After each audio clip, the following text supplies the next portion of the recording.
So quick update on the truck. Ended up putting a little bit of a shine on it.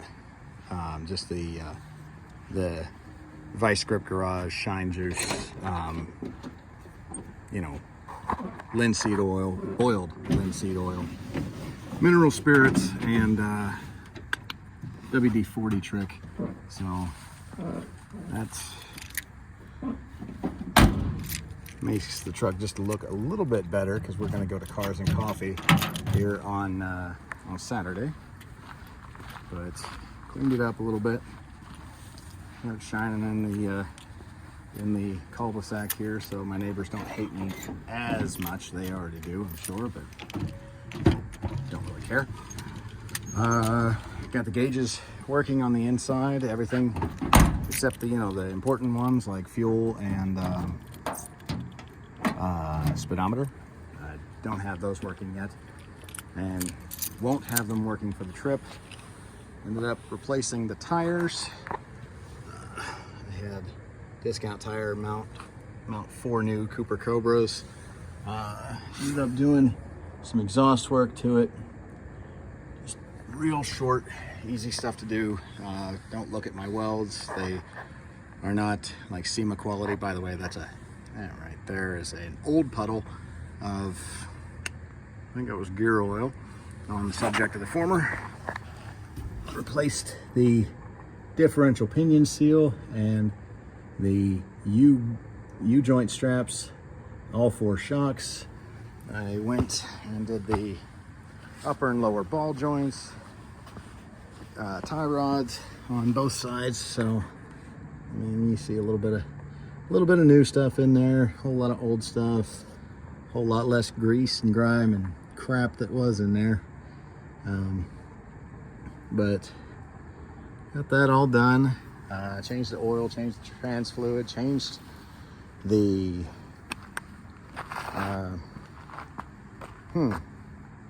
changed all the filters. Put K&N air filter on there, wicks, trans and oil filter. A couple other odds and ends. Just at this point, everything that I'm doing is purely cosmetic, or to make the truck a little bit more enjoyable to drive on the way home, because I'm going to do Cars and Coffee this Saturday morning in San Antonio, and then I may zip tie one of those Bluetooth speakers into the cab with me and just hit the road. So yes, it has a GMC tailgate. Yes, I also don't care. But got a whole lot of stuff done to this truck. I modified the left-hand tank to be a 20-gallon tank. The 16-gallon tank that was in there had rusted through and wasn't holding anything. I got up underneath, changed out the selector valve, the tank selector valve, that 6-way valve, the tank selector switch, put it in a check valve on the fuel line so I don't lose pressure, put in a new fuel pump.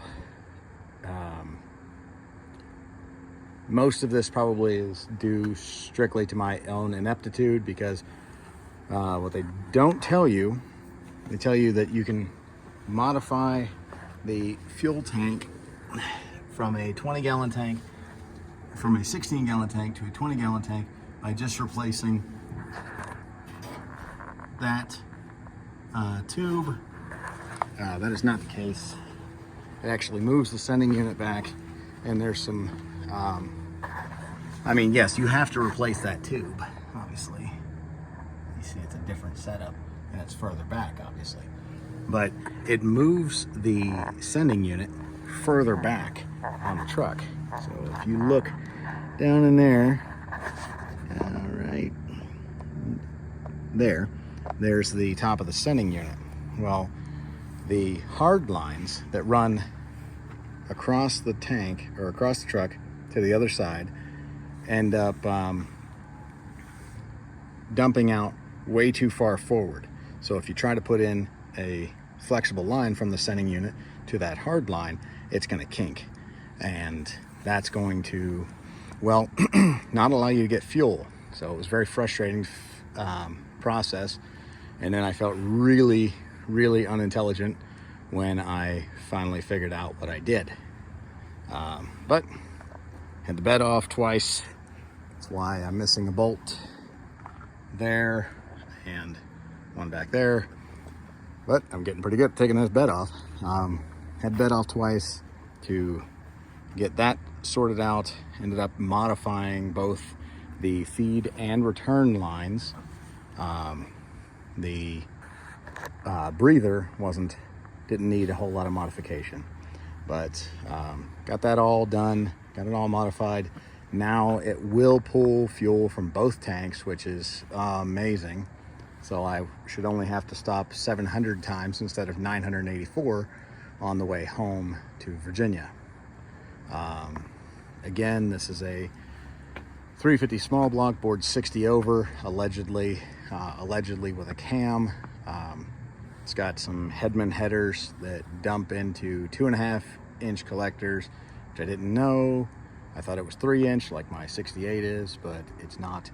And that dumped, I put the 2.5-inch collectors into a piece of 2.5-inch pipe that I salvaged from the old exhaust system, and then stepped it up to a 3-inch stainless steel Borla the rest of the way back. And obviously that doesn't go back very far at all. So yeah, you can see where it ends right there, just past the cab. So it's loud, and I don't like that necessarily, but it's not too bad. What else? I may grab some tips for it just to extend it out just a little further away from the back of my head, because I'm going to be in this truck for 2 days, 2 solid days. Oh man, I missed a spot. Let's see if that can rub that in. Yep, done. Oh. There, bodywork, blended. Okay. But once we hit the road, we'll hit the road on January 4th, hopefully. And like I said, well, like I was starting to say, sorry, I have the attention span of a house plant, by the way. It's got a 350 board 60 over, allegedly with a cam. It's got headers, and then you just saw the exhaust. 700 R4 trans. It has a real hard time shifting from first to second, but once it gets that 1-2 shift, it's really actually very nice. Greased the drive shaft, all the U-joints there, put in that new differential pinion seal that stopped the leak out of the diff, filled the diff back up with brand new gear oil, and I got all the lights to work, replaced the heater core. So a lot of tinkering, a lot of screwing around trying to get the gauges to work. I have the battery disconnected right now, but you'll still get the point.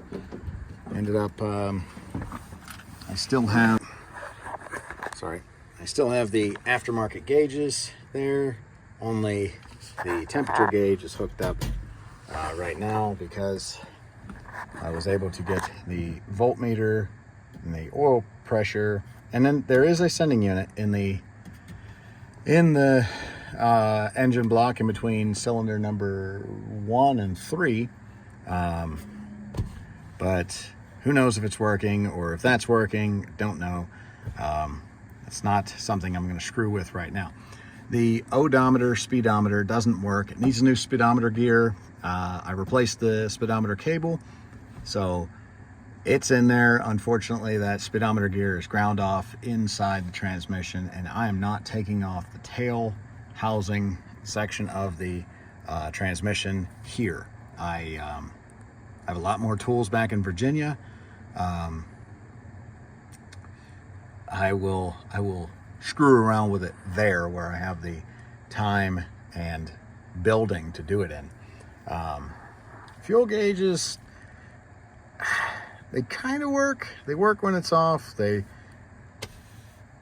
I guess, allegedly, I don't know. They work when it's off. They don't work when it's on. They just max out. They're at full. But at least now, whenever I turn the turn signals on, they're not sitting there bouncing off of the empty, full, empty, full, empty, full. I've got one speed on my heater, and that is on and full blast. So it will go to the defrost because I replaced that heater core and routed a new, by the way, that opens about better than any other square body I've ever seen. Just throwing that out there. But I routed the new heater core hose down in here. Is this the 5/8 line? No, this is the 5/8 line. And yes, this is a 3/4 inch fitting. Yes, it will fit. It is also built like a brick outhouse. I recommend it from Amazon. It's actually quite nice.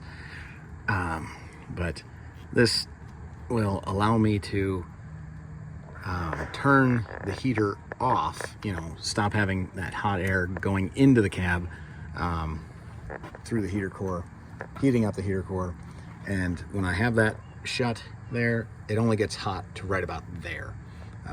But the new 3/4 inch line return, that K&N air filter, wicks, obviously, and then I greased up the underneath, this, it normally looks like that bottom side down there. Oh, I replaced the throttle cable after it tried to kill me.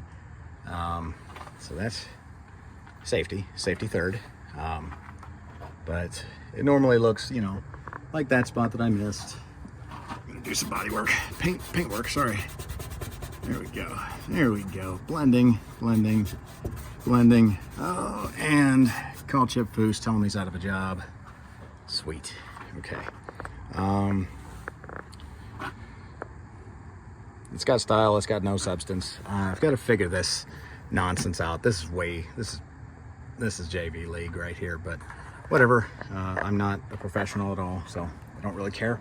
But I am going to move this filter down to be a pre-filter instead of letting that pump eat all the junk that may be floating around in the fuel tank. But one of the fuel tanks is brand new, and the other one, actually, I've never seen any kind of gunk or junk come through there. So I'm fairly okay with the setup right now, but I do want to get rid of that up there, put it down here, and then run this regulator back to the firewall, and keep it from hanging over top of the exhaust, because that's just something about flames and gas, and again, safety third. But yeah, we should be about ready to go. Yeah. So again, we'll see how it all plays out.